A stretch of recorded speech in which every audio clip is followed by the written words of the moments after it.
Bonjour à toutes et à tous les amis, comment allez-vous aujourd'hui? Je vous remercie de me laisser un commentaire, me tenir au courant de comment vous ressentez tous ces changements.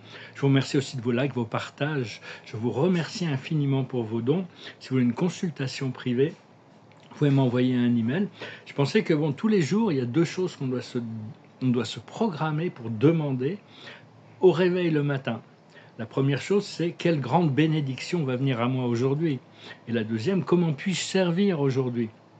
Parce que bon, de plus en plus, on arrive à comprendre que bon, de toute manière, même si on est, on est challengé par certaines situations, au plus qu'on fait confiance à la source, à la divinité en nous, au plus les choses arrivent quand même se mettre en place de plus en plus rapidement et au bon moment surtout. Les choses arrivent au bon moment. Donc, il faut comprendre que bon, là, on nous est donné un petit peu du temps pour continuer à faire les choix. Beaucoup de gens qui ne sont pas conscients de l'urgence du temps, mais bon, quand la dernière trompette aura sonné, il y aura plus le choix, ça sera fini. C'est le moment final de la transformation. Ça va arriver, apparemment, c'est prévu comme étant un grand flash solaire, 3 jours d'obscurité, vraiment une transformation magnétique sans précédent sur Terre. Et donc on doit s'y préparer, il ne faut surtout pas avoir peur, il faut vraiment juste continuer à vivre sa vie dans la joie, la passion et essayer d'éliminer de plus en plus les limitations. Je parlais de notre univers local, on vit dans un univers de temps et de l'espace quand même, et cet univers local, je voulais juste rajouter 2-3 informations là-dessus, c'est que notre univers particulier, chaque univers, il y a plein de très grands univers locaux à l'intérieur du super univers. La Voie lactée, c'est le centre, le cœur de tout cet univers. Il y a des petites galaxies qui tournent autour aussi, qui en font partie. Mais Andromeda fait un autre super univers qui est 2 fois plus grand que le nôtre. C'est un système beaucoup plus vaste que la Voie lactée, bien que la Voie lactée soit immense. Et il n'y a pas vraiment de barrière physique entre les univers. Cela dit, nous, notre univers est à la frontière externe de la Voie lactée, de notre super univers, et nous-mêmes, notre planète est à la frontière externe de l'univers. Donc on a eu des visiteurs qui venaient d'autres univers, qui eux venaient d'un univers avec des lois complètement différentes. Ici, on a un univers magnétique, c'est la loi de cause à effet qui gère toutes les situations. Donc, tout ce que l'on produit, on doit le récolter. Donc il y avait énormément de mécompréhension par rapport à des visiteurs de l'espace qui ne comprenaient pas du tout comment les choses, les choses se passaient ici. Donc il y a toute une histoire, ça c'est des choses galactiques qui peuvent paraître un peu bizarres à dire, mais en réalité notre univers est fait à partir d'une ligne centrale de lumière, juste une ligne de lumière qui part du point zéro, la matière noire, et depuis cette matière sombre, la matière et l'antimatière sortent éternellement à partir du home original, point zéro, pour fabriquer et construire les 12 dimensions de notre sous-univers. La matière, on sait ce que c'est fait de particules, ça se voit, c'est visible, on peut la toucher. Mais l'antimatière, en réalité, bon, ils vont vous vendre toutes sortes d'idées sur que le CERN, il fabrique de l'antimatière et tout ça. En réalité, ils cherchent à percer des trous vers des dimensions négatives. Ça n'a rien à voir avec l'antimatière. L'antimatière, on l'utilise tout le temps. C'est la peur ou l'amour. C'est la force qui fait que la matière se transforme. C'est un univers invisible qui motive toutes les transformations à l'intérieur de la matière. Alors la peur, c'est l'antimatière négative, et l'amour, c'est l'antimatière positive. Bon, je fais qu'exprimer mes propres idées ici. Bon, après ça, tout le monde a le droit de croire ce qu'il veut. Il peut croire au Big Bang, au Père Noël, à tout ce qu'il veut, tout le monde, chacun croit à ce qu'il veut. Et Jéhovah, Yahweh, opère à l'intérieur de la matière, quand Allah travaille à l'intérieur de l'antimatière. Ce sont des forces qui sont complémentaires dans l'évolution de notre univers. Et parce que le temps est vraiment accéléré, le temps est compressé, il y a de plus en plus d'expériences chaque jour. Les émotions aussi deviennent de plus en plus intenses. Et ça va continuer, de toute manière. Ce que l'on recherche toujours, c'est la balance et l'harmonie. Et parce que notre habilité à s'élever à l'intérieur des dimensions est relatif au degré d'intégration de la conscience du divin. Au plus on arrive à intégrer de la conscience du divin, au plus notre conscience peut s'élever à l'intérieur des dimensions. Et déjà dans la quatrième dimension, hein, passer d'une vision négative dans le bas de la quatrième dimension, d'une projection positive d'amour et de compassion dans haut de la quatrième dimension. Et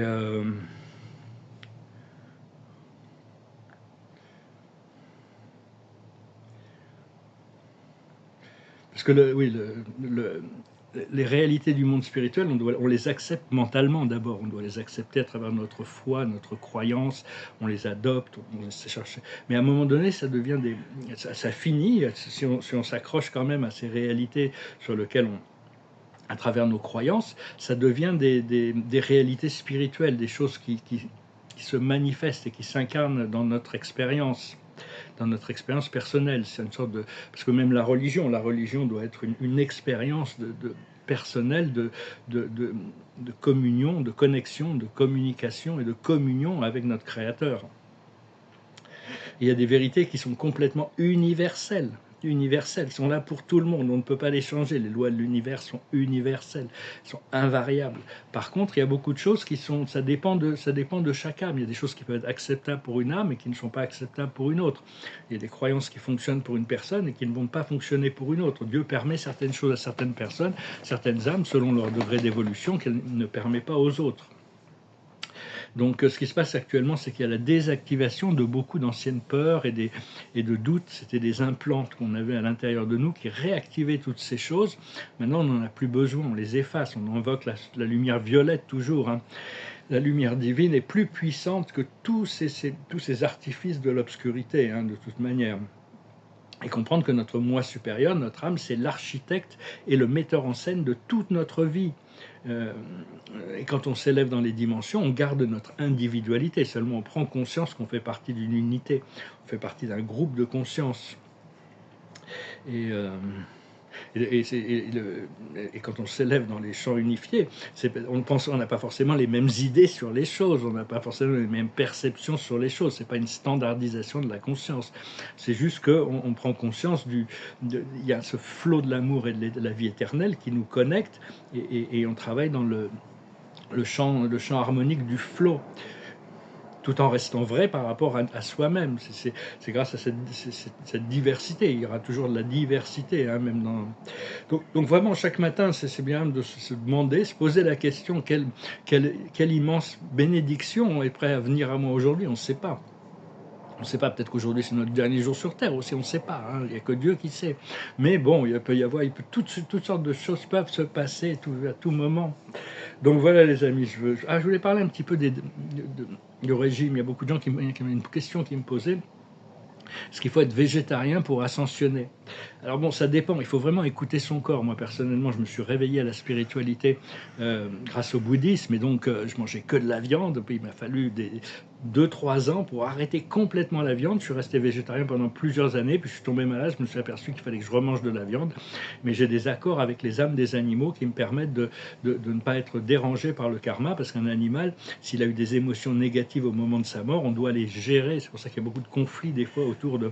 Quand on est à table, les gens mangent de la viande, et il y a des conflits qui émergent parce qu'il y a cette énergie des animaux. Donc on doit les apaiser, essayer de leur amener la paix quand à l'intérieur de nous.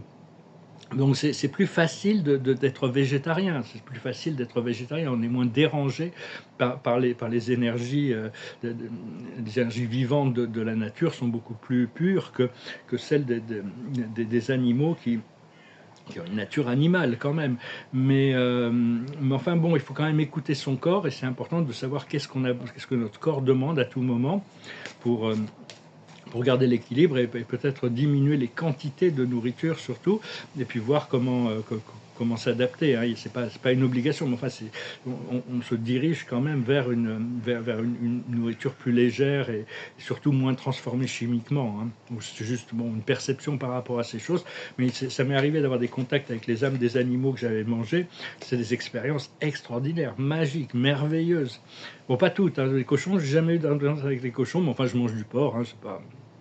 Et dans les religions comme dans la religion judaïque ou musulmane, on dit Dieu ne dit pas manger de cochon, mais c'est pas parce que le cochon est pas bon à manger, c'est parce qu'à l'époque il n'y avait pas de réfrigération et on pouvait tomber très malade quand on mangeait du cochon. Hein. Au jour d'aujourd'hui, c'est beaucoup moins, ça a beaucoup moins de sens. Mais enfin bon, si on peut s'éviter de manger de la viande, si notre corps tolère, parce que l'humain a été originellement créé pour manger des céréales, des fruits et des légumes. Hein. Personnellement, j'y arrive pas. Je suis tombé très très très malade et il a fallu absolument que je revienne dans mon corps. J'étais plus dans mon corps. Donc mais enfin, je sais que je peux le faire et je suis passé quand même plusieurs années à nettoyer tout ça, à discipliner mes sens pour arriver à me passer de viande. D'abord les mammifères, après les volailles, après les poissons, et ça m'a pris plusieurs années pour y arriver, et puis je suis resté plusieurs années végétarien, et ça m'a permis de voir que je pouvais le faire, et puis bon, maintenant, c'est plus si j'ai des limitations, c'est plus par rapport à ça, c'est plus par rapport à cette nourriture, je peux arriver à manger... mais je suis pas très exploratif au niveau il y a plein de légumes que j'arrive pas à manger, même en étant végétarien, j'y arrive pas, ça passe pas. Donc, je suis pas trop dans le sens de l'exploration. Et c'est une chose que j'aime manger. Je me tiens à ces choses-là, hein, quoi, généralement. Mais enfin, essayez d'écouter votre corps et si vous pouvez l'alléger. Mais j'ai des amis qui sont végans et font de la cuisine merveilleuse. Ça passe très bien aussi. Mais enfin, bon, je sais pas. On ira bientôt, on va avoir les réplicateurs, on n'aura plus besoin de manger de la viande, on pourra manger des steaks frites faits à base de protéines végétales qui auront de goût de steak et qui n'aura plus jamais besoin on va plus avoir besoin d'agriculture après, hein, ça va être quand même, et puis en plus quand on mange, ça nous nettoie les dents, ces réplicateurs vont arriver, c'est quelque chose des technologies galactiques, qui sont très très nourrissants, et qui sont très bons, toutes sortes de plats, très nourrissants, très bons, et qu'on peut créer au fur et à mesure. Enfin bon, tout ça c'est des choses qui vont arriver dans le futur. Je voulais juste faire une petite note sur le principe carné, aux végétariens. Mais bon, a priori, quand je me suis réveillé, c'était à la lumière et à la spiritualité, c'est à travers le bouddhisme ésotérique, les moines bouddhistes. Et là, il fallait arrêter la viande, hein, pour pouvoir s'aligner. Mais enfin bon. Donc voilà, la carte de la journée, c'est le lait et le miel. Donc personnellement, le lait, ça passe pas du tout. Hein. Je n'arrive pas à boire du lait, ça, je suis pas une vache. Donc, mais enfin, il y a des gens qui aiment bien, qui arrivent à intégrer le lait. Moi, j'y arrive pas du tout. Enfin, pas dans la pâtisserie peut-être, donc c'est vraiment se concentrer sur les belles choses de la vie. La plus haute sagesse, c'est d'arriver à couper du bois, c'est intégrer la spiritualité dans toutes les choses mondaines. Ce qu'il faut comprendre, c'est une longueur d'avance. On est déjà préparé pour ce qui arrive. Et on doit pouvoir déjà commencer à créer un réseau, pouvoir se soutenir. Ce qu'il faut faire, c'est d'accepter l'orphelin, c'est d'accepter qu'on est un peu seul. Il faut accepter la solitude pendant un moment, et pour apprendre à déployer ses ailes, développer sa lumière, et on va bientôt pouvoir reconnecter. Et se reconnecter entre nous déjà aussi. Et puis on va pouvoir... et puis l'aboutissant, ça va être la vérité qui va sortir, hein, que la vérité soit... Donc voilà les amis, je vais chanter une chanson, je vous montrerai, j'ai pu recommencer à peindre, là j'ai l'ami qui m'a envoyé un petit peu de petite donation, donc j'ai été racheter un peu de papier, parce que je suis un peu addict à la peinture, au moins ça me garde ma santé mentale, le fait de pouvoir peindre. Alors j'ai peint quelques petits tableaux là, quelques petites peintures.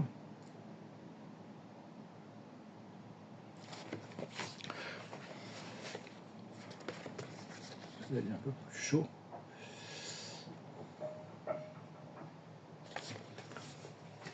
J'en ai 4 sous cet autre format.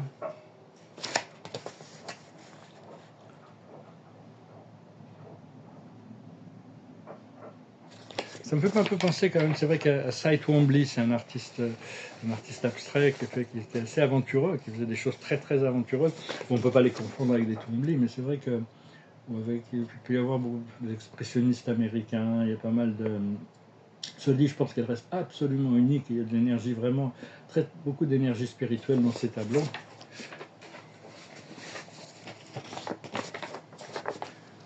Je vous montre à l'endroit. Celui-là qui me faisait un peu penser à un Twombly. Enfin bon, ça ne ressemble pas à un Twombly, mais enfin bon, c'est... Et puis celui-là.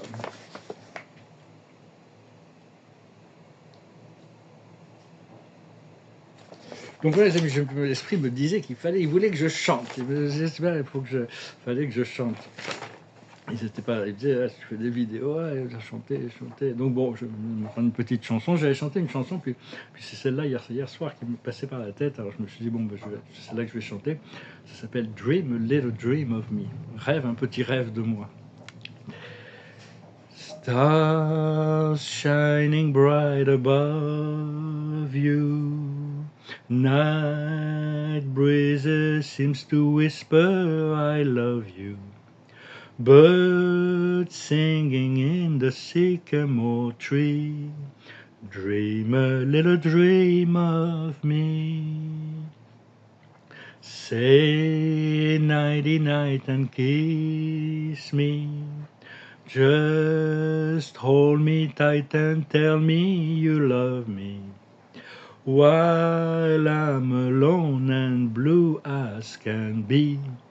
Dream a little dream of me. Stars fading, but I linger on, dear, still craving your kiss. I'm longing to linger till dawn, dear. Just say this, yes. Sweet dreams till sunbeams find you. Sweet dreams that leave all worries behind you. But in your dreams, whatever they be, dream a little dream of me. Dream a little dream of me. C'est un peu sur l'orphelin, hein, c'est-à-dire, bon, si on n'est pas avec la personne qu'on aime, on peut espérer qu'elle est en train de rêver de nous. Donc voilà. Je vous remercie de votre présence, de votre soutien, de votre participation. J'espère que vous préparez pour vraiment un grand tournant qui arrive. Et la carte de la journée, c'est les délices, hein, donc vraiment, on se prépare pour des bénédictions sans précédent. La plus haute sagesse, c'est la pureté, continuer à s'aligner sur le pur. Parce qu'il y a le pur et l'impur. Hein. Dieu ne juge pas, Dieu participe, expérience tout. Mais nous, on doit s'acheminer de l'impur au pur, de l'ignorance à la lucidité. Ce que l'on doit comprendre, c'est les miracles, c'est-à-dire les choses complètement inattendues. Mais bon, on doit avoir la foi, c'est notre foi on doit créer des miracles et être ouvert à la réceptivité de miracles. Je sais qu'il y a un énorme miracle qui se prépare. Ce qu'il faut faire, c'est la simplicité, rester simple. Être un cœur aussi léger qu'une plume blanche. Et l'aboutissant, c'est le pardon. On va réussir à pardonner quand même à tous ces gens, hein, parce que bon, on a besoin. Ça ne veut pas dire qu'on va leur donner le pouvoir de recommencer leurs méfaits, mais il faut arriver à pardonner, il faut arriver à se pardonner à soi-même aussi, toutes nos limitations, tout ce qu'on a pu traverser, hein, de toute manière, pour pouvoir être libre également. Donc voilà, les amis, si vous avez des commentaires, n'hésitez pas à me laisser savoir ou m'envoyer un email. Je vous remercie pour tout, je vous salue, je vous souhaite une très bonne journée. Namaste.